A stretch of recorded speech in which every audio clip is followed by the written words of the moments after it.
you know the technical aspects of cryptocurrency? Don't worry, we've got you covered. In this video, we will explore the technical aspects of cryptocurrencies and explain everything in simple terms. With the insight of crypto expert Andreas Antonopoulos. Let's get started to know how Andreas Antonopoulos explains the technical aspects of cryptocurrencies. Andreas Antonopoulos is a well-known author, speaker, and educator in the field of cryptocurrencies and blockchain technology. He is considered one of the leading experts in the industry and has written many books on crypto, including Master Bitcoin and the Internet of Money. Yep, he is quite a crypto expert. Antonopoulos is famous for his ability to explain technical concepts clearly and simply, and he tries to make it easier for people like us to understand cryptocurrencies and their potential. He has also delivered several talks and lectures around the world. A big supporting expert of crypto, he has been a strong advocate for the decentralization of financial systems through the use of blockchain technology. Let's see how he explains crypto for common people like all of us. He explains that a cryptocurrency is like a type of digital money that is really hard to steal or fake, because it uses special codes called cryptography to keep it secure. Cryptocurrencies are also different from regular money because they don't have a central authority controlling them, like a government or a bank. Instead, they work on a decentralized network that is maintained by lots of different users or nodes, which means no one can cheat the system or control it unfairly. What's happening with this technology is astonishingly deep. And for certainly some of the companies in this room, it's a bit scary. Banking has never been the most innovative sector in the world because there is a very careful balance between innovation and the conservative fiduciary duty that exists in banking, that must exist when you control other people's money. And yet with Bitcoin, you don't control other people's money. In Bitcoin, I control my money. I have complete and total authority over my Bitcoin. It cannot be seized, it cannot be frozen, it cannot be censored, my transactions cannot be intercepted, and they cannot be stopped.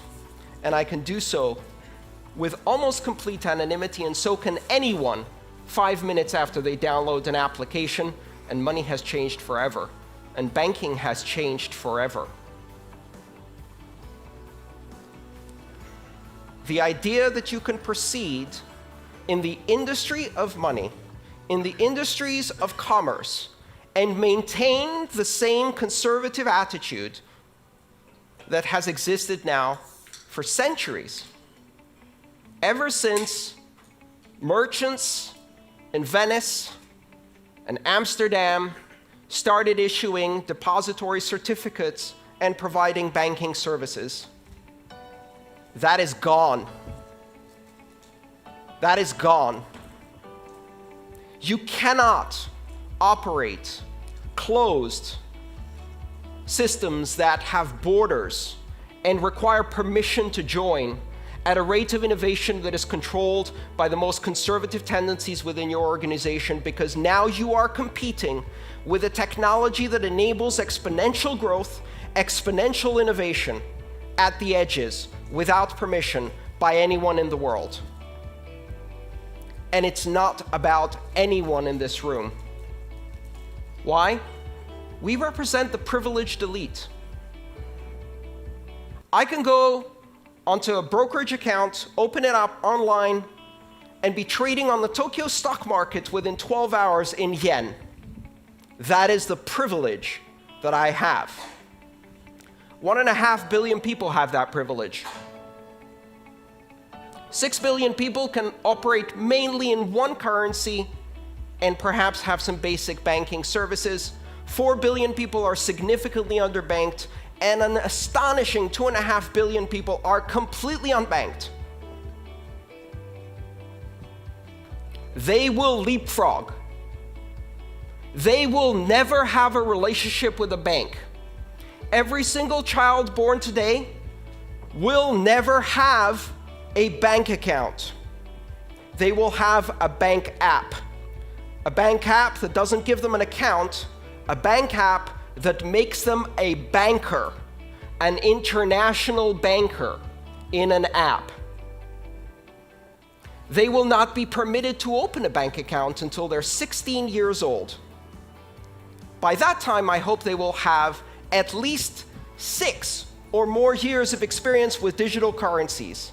And I would like to watch them walk into a bank branch to have someone explain to them what 3 to 5 business days means. It is highly likely that children born today will never get a driving license because they'll have self-driving cars, but they will also never use paper money. Because by the time they get to an age where they really start using money. Mining is like solving a really complicated puzzle. Miners use powerful computers to compete with each other to solve these puzzles, which verify transactions and add them to the blockchain. When a miner solves the puzzle first, they're rewarded with newly created units of currency.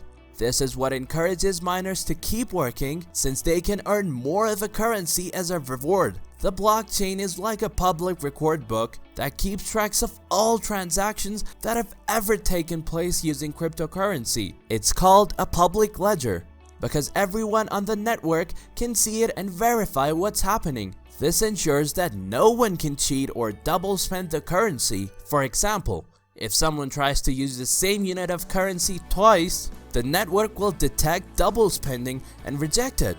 The blockchain is also designed to be incredibly secure.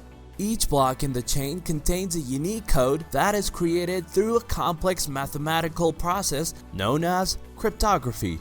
This makes it almost impossible for anyone to hack into the blockchain or steal the currency. In addition, the blockchain is decentralized, which means that no one person or organization has control over it.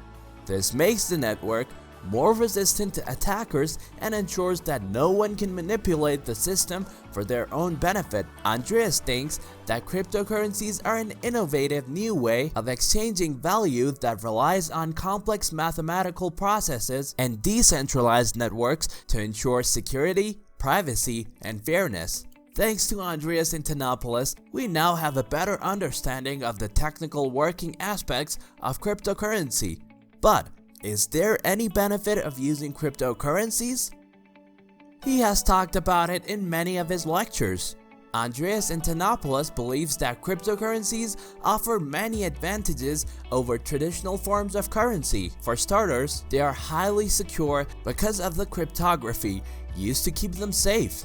Cryptocurrencies are also decentralized, which means there's no central authority in control of them. This makes them more resistant to fraud and hacking attempts, as there's no single point of failure that can be exploited. Another benefit of cryptocurrencies is their portability. Unlike traditional currencies, which can be difficult to move across borders, cryptocurrencies can be easily transferred between users regardless of their geographic location. This makes them a great option for people who need to make international payments or who want to send money to family and friends in other parts of the world. We can say cryptocurrencies offer greater privacy than traditional forms of currency. When you make a transaction using cryptocurrency, you don't have to give your name or any other personal information. This means that you can remain anonymous, which is a big advantage for people who value their privacy. Let's tell you about the technical challenges that crypto is facing and its stance of Andreas about this. Antonopoulos acknowledges that cryptocurrencies face several challenges, including scalability, regulation, and adoption. Scalability refers to the ability of the network to handle increasing transactions volumes as the currency becomes more popular. It is a particularly tricky one. Imagine you're at a restaurant with your friends and you all decide to split the bill using a popular cryptocurrency like Bitcoin. If the network can't handle the volume of transactions, it could take a long time for your payment to go through. Regulation refers to the fact that many governments are figuring out how to classify and regulate cryptocurrencies. In some cases, they may even ban them outright, which can make it difficult for businesses and individuals to use them. It's a bit like the Wild West. There aren't a lot of rules yet, and that can make some people nervous. Finally, there's the challenge of adoption. While many people are excited about cryptocurrencies, there are plenty of others who are hesitant to use them. Some people may be worried about the risks involved, while others simply don't understand how they work. It's a bit like when smartphones first became popular. Some people were excited to adopt the new technology, while others were content to stick with their flip phones. While wrapping up, we can bet that Andreas is a great supporter of crypto, and he has advocated for its working and other aspects in his books and lectures. To him, cryptocurrencies are an exciting new way of exchanging value that could change the way we think about money and financial systems. Hope you have enjoyed the video. If so, give us a thumbs up and share the video. Stay tuned for more insights on crypto.